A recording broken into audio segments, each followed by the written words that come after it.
Il y a 2 ans, un autre drame a ému toute la France.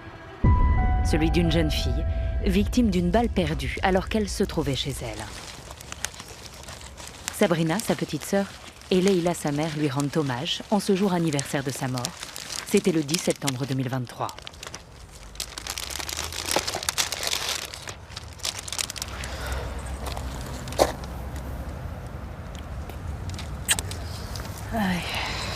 Voilà ma sœur.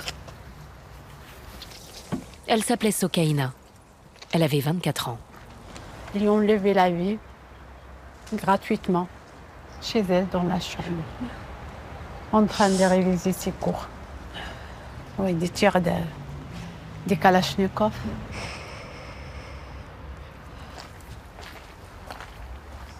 On habitait au 3e étage. Ils ont tiré de partout.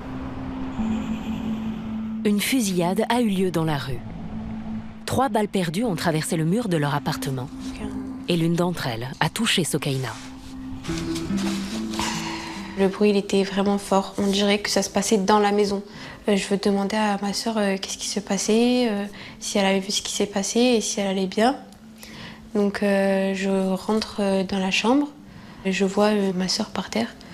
Et je vois du sang mais partout. Voilà l'impact des balles.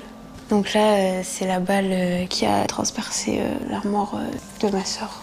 C'est vraiment des gros impacts qui sont restés gravés dans la mémoire. Ils étaient 2. Il y a le conducteur et le tireur.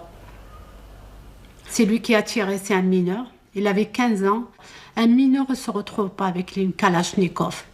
Les 2 sont du coup en détention provisoire. Elles attendent beaucoup des nouvelles prisons de haute sécurité, car elles sont révoltées que l'un des auteurs présumés puisse diffuser des vidéos et se droguer dans la plus grande illégalité depuis la prison où il est incarcéré. L'un des assassins là, il s'est filmé sur Instagram avec un joint dans sa cellule. Ça, c'est une prison, ça. Il s'affiche sur les réseaux sociaux en étant fier en plus, sans aucun regret. C'est extrêmement grave. Qu'est-ce qu'un téléphone fait en prison? Donc en fait, il peut tout simplement faire son trafic par son téléphone. Le projet de prison de haute sécurité, je trouve ça vraiment bien. Et je pense que ça peut faire un peu plus bouger les choses.